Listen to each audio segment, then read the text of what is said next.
Awesome, thanks Elsa. As millennials, I love that we all get applause and we all get an award. So yeah, my name is Giselle Bruskowitz. I am the past chair of the council and sort of stepping in to talk about the council today. I'm so glad to be here and I'm so glad that all of you are here. What a full room. So I will try to keep it brief and try not to talk too fast at the same time. I probably drank too much coffee, so we'll see how this goes. So who is the council? Can we go back? So the purpose of the council is to improve kind of two parts. One is to improve dialogue and discussion, and then the second part is to provide advice around our food system, around agricultural issues. And that's to the county, municipalities, community boards, local agencies, NGOs, businesses, and other interested groups.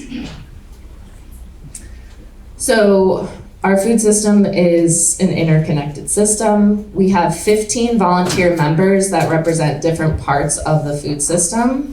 They are all appointed by the Board of Supervisors. We recruit from all different sectors, so if you are interested in serving on the council, we are going to be recruiting again this spring and are always open to people with different voices. Even if your lived experience is the expertise that you bring, we really encourage everyone to apply. So right now we have 15, again, volunteer members. If you're a member of the Food Policy Council, can you either wave or stand up so that we can also give you a round of applause?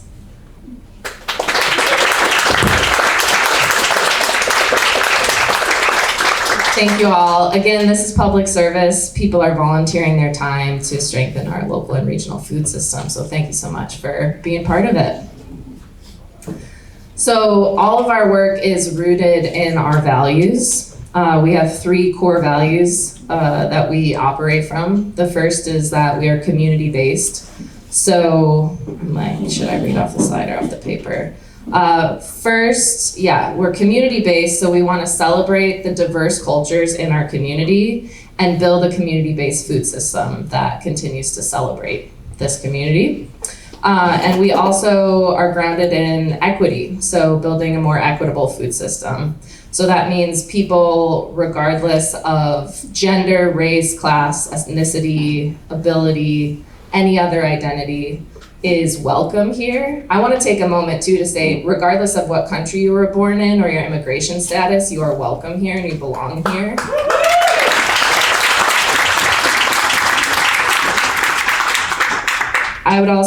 We also are built around the value of resilience. So that means a food system that's looking at thriving ecosystems, our environment, and our social structures.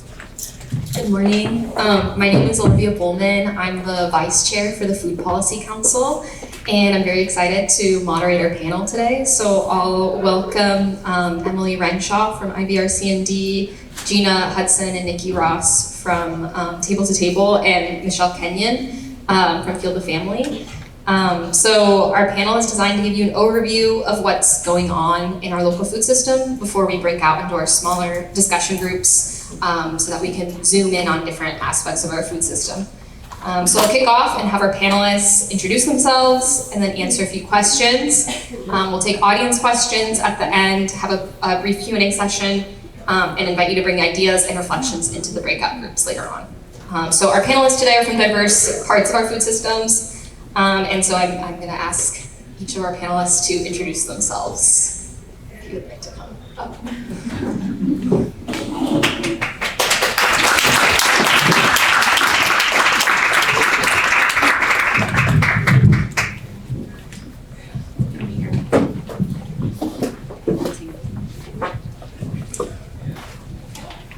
So I'll begin with Michelle.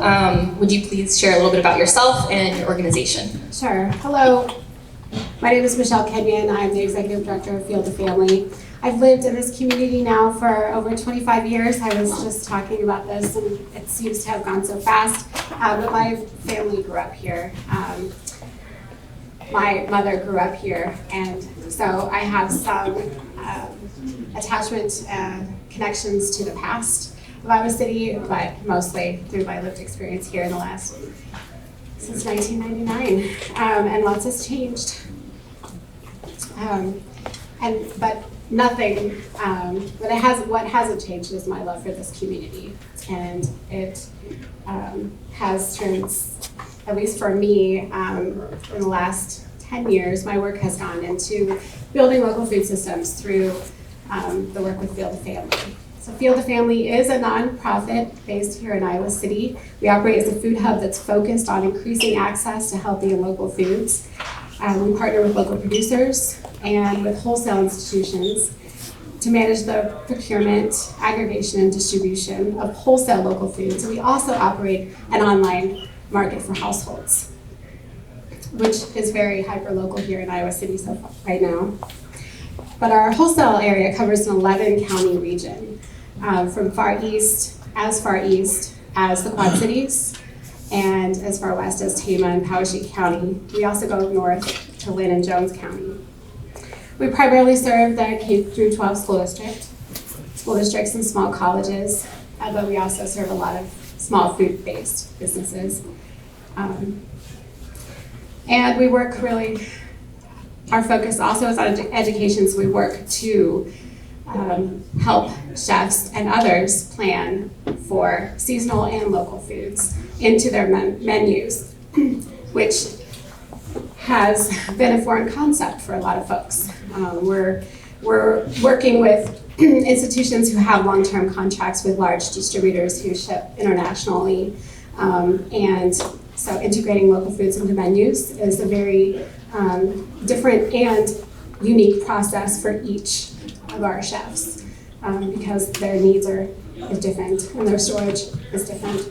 But ultimately, our work is to provide this education and provide this service so that we can meet the goals of building a more resilient and local community food system. Awesome, thank you, Michelle. I'll pass the question on to Nikki and Gina if you'd just like to introduce yourselves and your organization. Hi, I am Nikki Ross. I'm the Executive Director at Table to Table. And I have coming up on 9 years with the organization. And I, every year, think that, you know, I've learned a lot and I've got it. And I will say the last 5 years have been very difficult. And yet I am so grateful to be able to be a part of this work and to help lead our organization through the challenges. Hi, my name is Gina Hudson. I am the distribution coordinator at Table to Table. I've been there over 3 years now. I'm a native of Stillwater, Minnesota, and I've moved around a lot in my life so far, but really happy to have landed here in Iowa City. It's just an amazing place and network of organizations and people like all of you here. I also lead our local foods and cleaning program at Table to Table, which I'll be speaking about today. So a little bit about Table to Table. I think Table to Table is at a unique vantage point in the food system. I use a part of that graphic in a lot of describing our work because Table to Table intersects with everything from production to agricultural distribution, the retail side. We do a little education for folks who are eating the food. And then, you know, obviously our work, if you didn't know, is building connections between abundance and hunger. And how we do that is finding food across the food system that is still perfectly edible, but that is otherwise going to go to waste if there wasn't a home for it. And I think that unique vantage point is particularly interesting because, to be honest, Table to Table wouldn't exist if our culture and community primarily relied on local foods. Because the majority of the waste and the majority of what we collect is from the international corporate large-scale food system. And so I know for both Gina and I, like, it can be really challenging to support local foods and really have a passion for that. Like that, you know, I come from a family of farmers and then we grew a lot of our food growing up. and then to work for an organization that's trying to just capture things at the very end. And we have nothing to do with that. Like, we can't control that at all. What I am very proud of our organization is in 2020 we had to pivot because of how the national food system operates and what happened when folks stayed home and they needed more groceries and there was less food donated at that time, but there were so many people who were hungry. And so we were asked, like, what can you do to get more food? And that was really not our first, but like the strong foray into our efforts with the local food system, and we established like a gleaning program. So we worked with farmers to go and harvest anything that was left over in their farms. And 2020 was like our biggest year we'd ever had in gleaning. We've grown since then.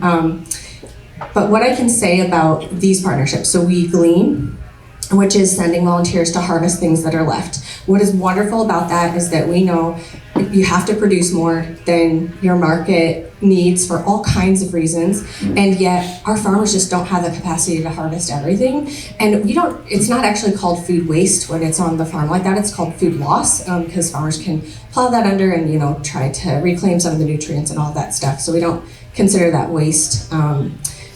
However, one of the things we found was, first of all, when you are harvesting directly or your farmers have any excess, that's the other thing, our farmers will bring us any excess that they have. So last year, Buster's Produce ended up with 16 Gaylords extra of cantaloupe. They had a bumper crop for one thing, and also it was getting too ripe for the market. And we ended up with that. That was in case, again, we were just talking about how do you quantify, scales of food. That was nearly an entire semi-truckload, and it was over 40,000 pounds. I don't know how many individual melons that was. It was a lot. But one of the things we found with this work is this is not even close to wasted food. It is straight from the ground. It's everything we all would eat. It hasn't been sitting on the shelves. It hasn't been processed. It is one of the most valuable resources we have. And Table to Table collects almost 3 million pounds of food a year in all categories. And I think folks are really surprised to hear that even given the seasonality of local food, our local produce program is 10% of all of the produce that we have access to and we deliver to people facing food insecurity in our community. And I think, and that is just what's left. And so there is real opportunity, and that is what we're seeing and what we really want to engage with at Table to Table. Awesome. Okay, good, thank you. And then I'll turn to Emily. If you'd like to talk a little bit about yourself and briefly introduce IVRC&D as well, and then I'll move on to the questions. All right, great. My name is Emily Renshaw. I'm a Senior Program Director with Iowa Valley Resource Conservation and Development. I've been with the organization a year, but I've been on the urban agricultural front for 6 or 7 years now. I live in Cedar Rapids. I've been there 14 years, originally from Northeast Iowa. But I serve on the Linn County Food Systems Council along with I chair Linn County Agricultural Extension. So it's been really a great opportunity to get to know the Iowa City and Johnson County community more and see the programming down here and really see the parallels between the two communities within the corridor.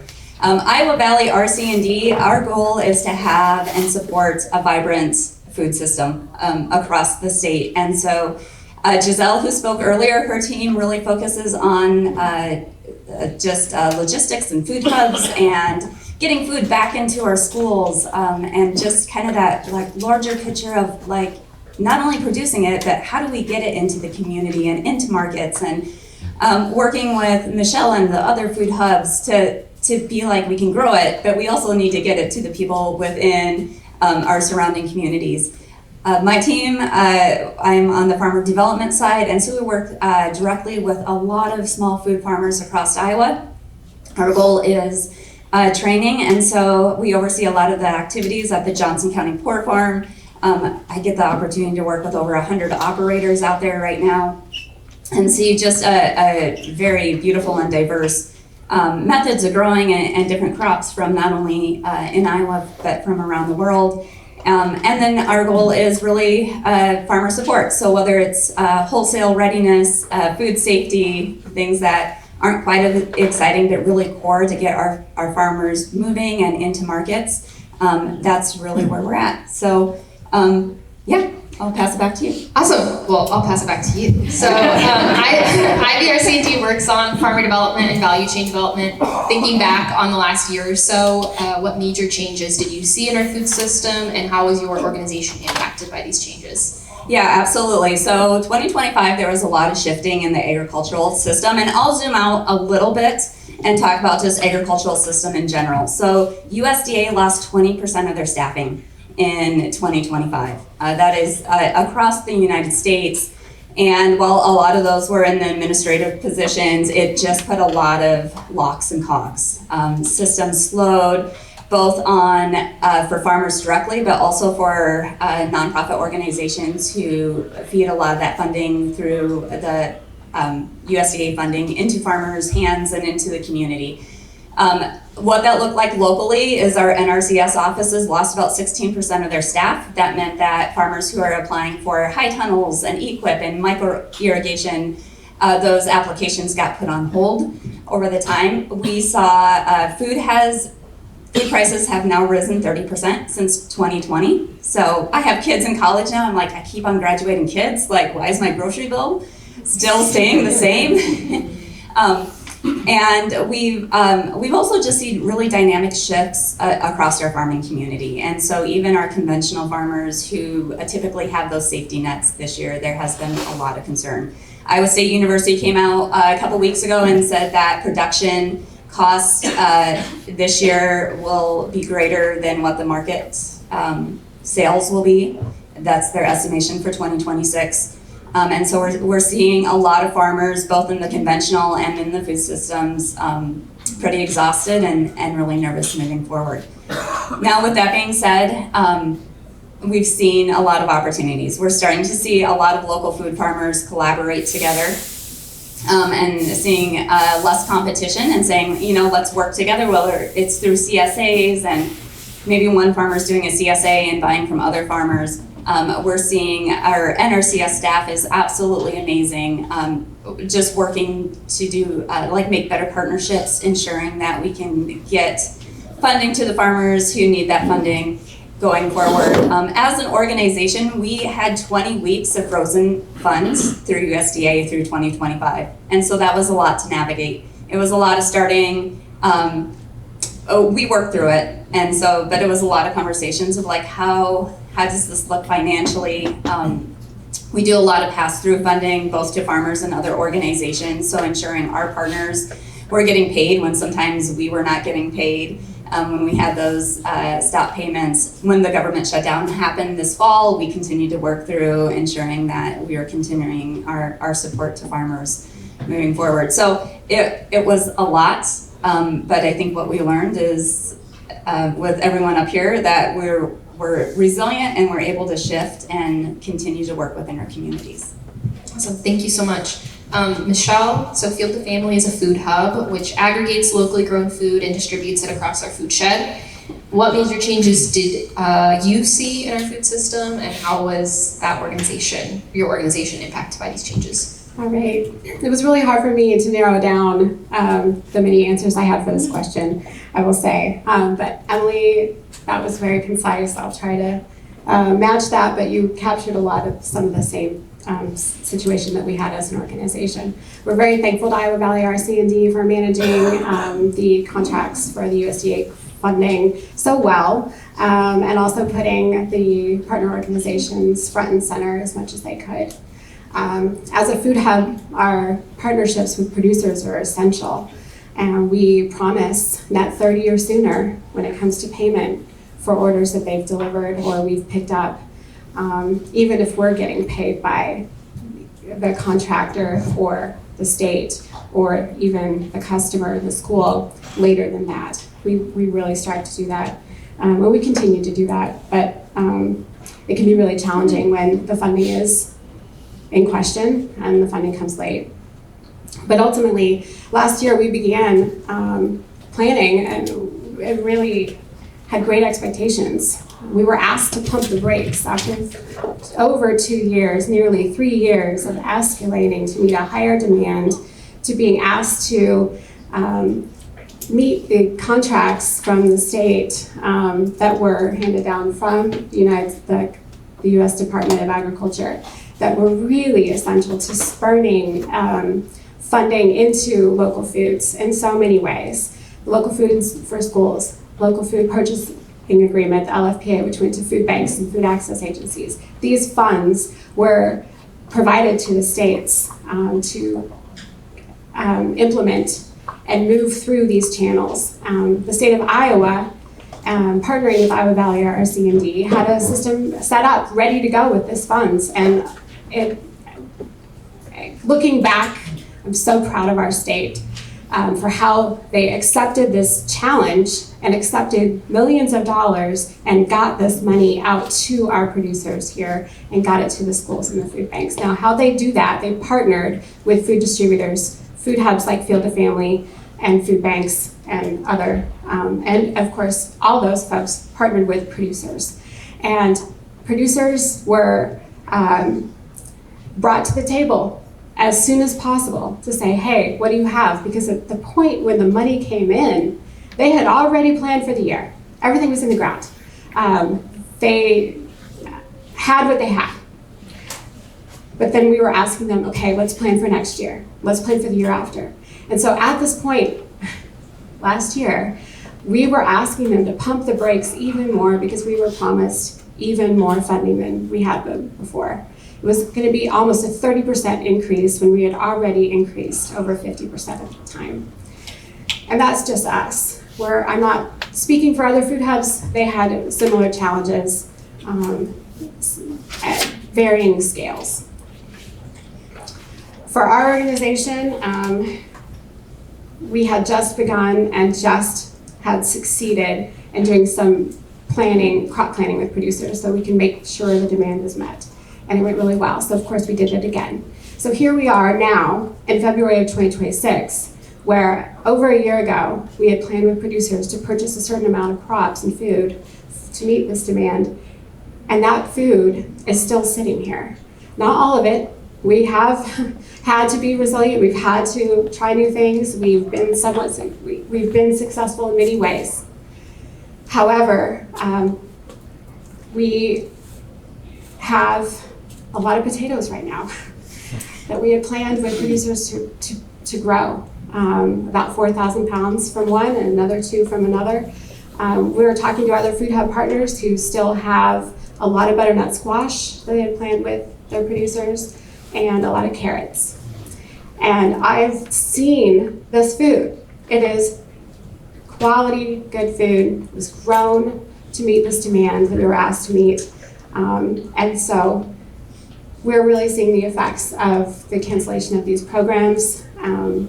We do have some hope that this funding will be restored someday through other means. But for now, we are working hard to pivot in a way so we can meet, work with new folks and find more creative ways to get the food out there. I will say that we did work with 43 school districts in 2024. That was our ultimate high. It was amazing. And in 2025, we partnered with 26 school districts. And some of them were new. Some of them were new to local foods. So we are seeing a lot of good news in many ways. It's still growing. People still want to purchase local, but we weren't able to get as much out there without the grants. And of course, these grants are for the schools and they are for the food access agencies. So while we distribute the food, it's their, the gap in their services that they're facing. That's the biggest devastation. Yes, Field to Family has had to pivot. We have had organizational challenges for sure, but the hardest part, the biggest challenge for me personally and for our team has been that we've had to take back promises from producers. We spent nearly $540,000 purchasing food in 2024. In 2025, it went down to 330,000. Yes, I would say 3 years ago, 330,000 is a huge number. That's amazing, but we know we can do more than 540,000. We were planning for much more this year. And then ultimately, food system work is challenging. It's a hustle. Producers of food-based businesses and farmers are some of the hardest people we have out there right now. And so any challenges that happen to them affect us all and affect our ability to build and sustain a resilient food system. But ultimately, we're pivoting as best we can. I'm working with another institution to try to find a home for these potatoes actively, but if you know of anybody, let me know. And I'll tell you, the carrots are exceptional, also very sweet. Iowa does grow some of the best food out there. So we know we're on the right side of this. And we know, at least for, what was the second part of your question? That we were, That was just about how oh, organization compared to a year ago. So here we are, we're planning now for this year.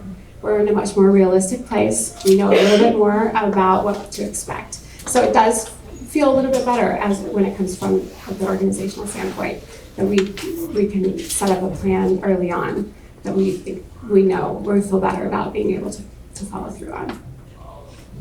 Awesome, thank you so much. And I'll turn now to Nikki and Gina. So Table to Table works on food recovery and redistribution within our community. What major changes did you see in the food system, and how was your organization impacted by these changes?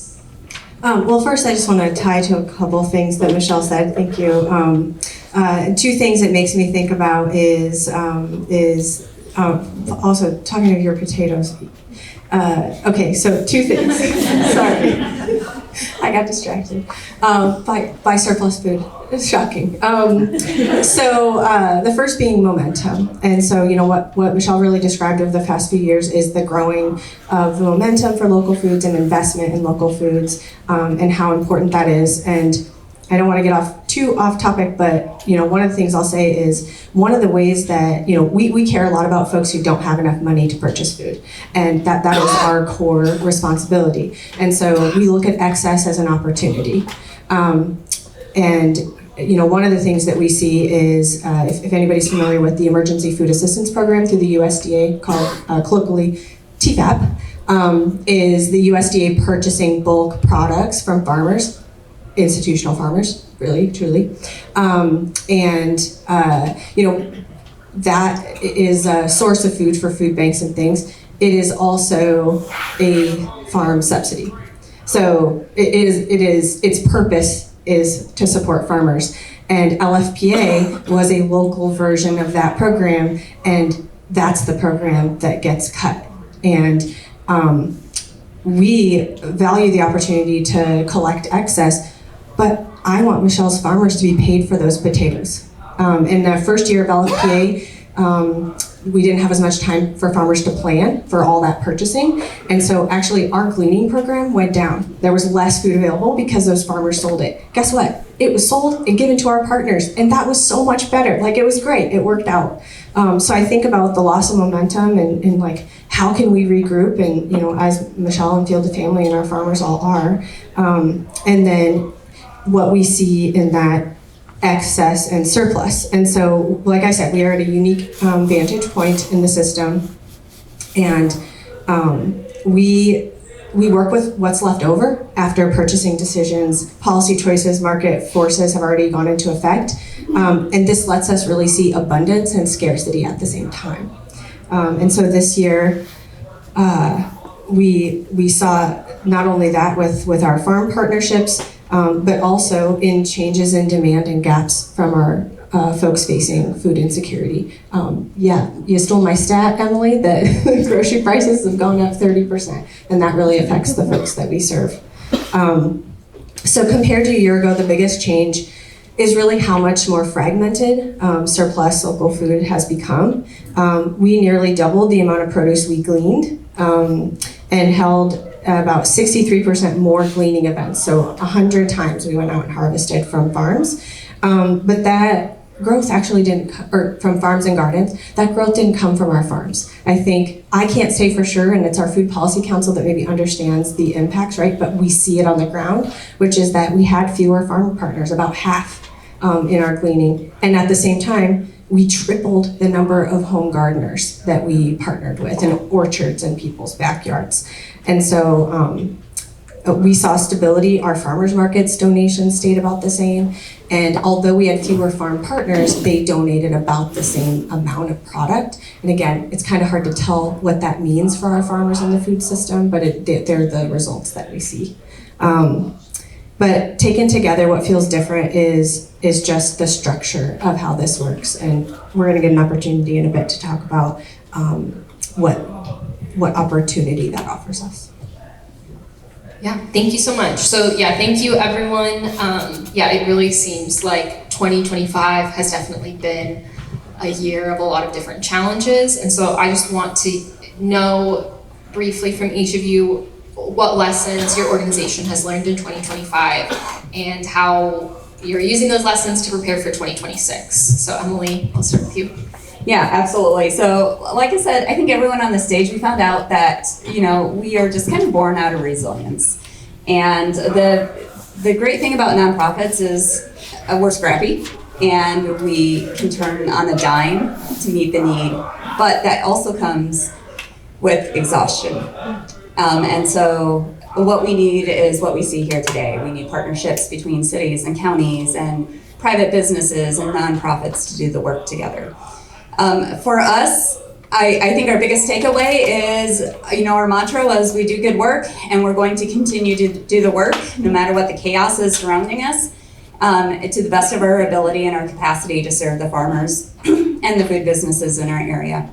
Some of the things that we're really excited about for 2026 is at the Johnson County Historic Pork Farm, we are launching our fellowship program. It was delayed a year because of the funding freezes last year, but we will be bringing on our fellows March 9th. It is an intensive 1-year on-staff vegetable production training program, both on the business side and on the field side. We're putting people on staff so we can get them on equipment, especially for women farmers. That's one of the largest gaps we see. Even if you grew up on a farm, if you had brothers, most women were feeding cattle and doing barn chores and not necessarily in the field. And so that'll be 40 hours a week of training. The second year, we'll take those fellows and put them on regional farms. Every farmer does things a little differently. So to give them a more diverse experience in that. And our goal is really to fast track our individuals in the state of Iowa, and especially in Johnson County, who want to farm, making sure that they are shovel ready and that they have the skills that they need to have a successful farm when they hit the ground running. We are expanding our educational opportunities with Iowa City School District. We'll be bringing out 360 AP environmental students over the next year to learn about the connection between agriculture and conservation. We will be bringing on going from 5 to 12 summer interns through the high school. Starting to log, Iowa City School District does not have an FFA program, if I remember correctly. Yeah, am I right? Yes. Okay, perfect. And so just giving agricultural opportunities and experiences to kiddos who are going into college, just to let them know what it is like this is an option. And starting to get the wheels turned there. We're starting our no-till cost share program again this year for local farmers. It's $1,200, so they can get more no-till, just try it out, get it implemented into your farm. We have our business coaching program going on, and a lot of food safety things going on. And so, yes, there's a lot of chaos and a lot of noise in the background, but we're really excited. And on the farm, our front facing is that farmer training program. We farm 4 to 6 acres at the Johnson County Historic Pork Farm. We produce about 30 to 40,000 pounds of produce for Johnson County Food Access Partners. Get to work with these two on try 3 days a week. Our food is able to move from the field into food access partners, into pantries and into homes, typically within 24 hours, thanks to Table to Table and our partnership there. One thing that we have shifted on last year is there is just not enough food in our local pantries. And our farm coordinator sat down with all the pantries. We have a Voice Your Choice survey that goes out to clients who utilize those pantries, and really trying to figure out like how can we fill the gap. And the really unique thing about the Grow Johnson County program is we're not just growing and donating, which is great for farmers who have excess. We're really targeting what are those food gaps in our community, and can we grow to fill them? And so what we have heard from pantries this year is, in the past, it's been like, we love potatoes and we love onions, and what has shifted is they're like, we can get these through HACAP, we can get these through TFAP. What we really need is greens, culturally absent and culturally relevant foods. And so we're able to shift our production on the farm to meet those needs. So what's really interesting for us is everything in the food access world is poundage. So it doesn't matter if it's a watermelon or lettuce or soda or dry goods, it comes in as pounds. And so the nutritional value of 5 pounds of lettuce or greens looks very different than the nutritional value of 5 pounds of potatoes. And so really starting to talk about that narrative and making sure that what we're getting into food pantries and food access partners is what is wanted, what is needed, what people will eat, and that it's nutritionally foundational for those communities. So. Great, that's very exciting. I'll turn to Michelle. So again, what lessons have you learned in 2025, and how are you using those to prepare for 2026? Great, thank you. Yes, we've learned a lot of lessons, and it's hard to focus on any one particular, but ultimately the goals for and how we're working with 2026 is we're leaning into opportunities that we weren't able to take advantage of when we were more involved in the USDA funds. So the USDA grants were really pushed our limits in a very positive way as a food hub. We were growing. We were escalating at that time before those came in as needed, and in a more stable and expected way before we escalated quickly. And so now we're looking at some partnerships that were formed right before these grants came in. A program that Iowa Valley had started to get Field to Family to work with other food hubs throughout the state. And that opportunity we definitely utilized throughout the program for the last few years, but now we're able to focus a little bit more on how we can really take advantage of this. So we work with food hubs that are in Northeast Iowa and Western Iowa, and of course near us as well. And we are able to utilize those networks to get more Iowa food across Iowa and even into Illinois and into Nebraska. And we have been, as a food hub, we've been purchasing a lot from that hub, but we've also, this in the last just few months, we've really escalated how much we put out into the network. So we're able to take our producers and work with them more to get their food farther out and to new regions, but yet still locally here in Iowa. So we're going to continue to build upon those partnerships because those have been really valuable. There's a distribution network set up, so we're able to plug right in. The state of Iowa does have a new program that started in the last few years also, Choose Iowa, and they've been putting $200,000 of funds into each food bank in the state for them to purchase from Choose Iowa members. Choose Iowa members are local growers or local food hubs. So if you purchase, so Field to Family is a member, and that makes it so that food bank can purchase from us, even if the producer is not a member, which is nice. But ultimately, we were partnering with HACAP, and they matched their $200,000, and this partnership has been essential, and it was part of what came out of the LFPA was a stronger relationship with both Table to Table and HACAP. So this was a lifeline and will continue to grow as HACAP is also putting us in touch with more food banks in the state. And then Other funds have continued. Iowa Valley is still maintaining funding from Resilient Food Systems Infrastructure, RFSI. I believe I have that all right. The specifics sometimes, or that specific, what does R stand for kind of things. I think those are the right words. And through that, we actually have someone on the ground working with new wholesale institutions, new folks to local foods, trying to get the word out of the availability of local foods for us. So that's been a great partnership. But ultimately, it's hard to plan, it's still hard to plan, but we are a little bit less risk, excited by risk. We're more risk averse, I guess. Our producers probably are too. And ultimately, we know that we haven't met our limit yet. Like, there's so much opportunity there. And so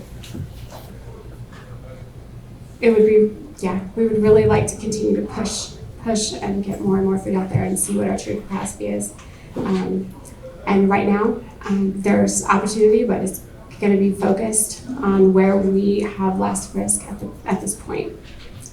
And also leaning in our partners, because our partners are also going through this, but they have they have resources that we don't have, and we're just better together, ultimately. Awesome, thank you so much. And Nikki and Gina, I'll pass this question to you, just about lessons learned in 2025 and how you're preparing for 2026. Yeah, 2025 definitely brought a lot of change and lessons learned. And it was very much about adapting to those for us. And in the beginning of the year, when we saw a lot of cuts, one of those that we experienced at Table to Table, and many of you have experienced, is a loss of AmeriCorps positions. And as a food rescue, food access nonprofit, we previously relied on those positions in the past to support our gleaning and our local foods work. Not only does AmeriCorps raise our capacity, but it also saves us money, and then it allows individuals meaningful service and learning opportunities. So losing those positions really had a major impact on us. Without those positions, we also lost our ability to run pop-up produce stands in the community, in locations where folks with transportation or other barriers had very easy access to fresh, nutritious local foods. And we did hear from a number of community members that expressed to us how much they relied on those. And it really reminded us of the importance that local foods play in improving access.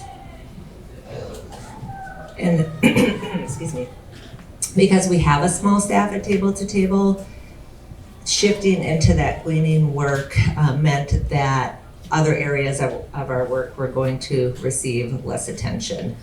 We did glean, as Nikki talked about, more than we ever have before, and by quite a bit. And we do want to celebrate that. We were able to pivot, bring in some lead gleaners, and meet the needs of our partners. But that did come at a cost for us.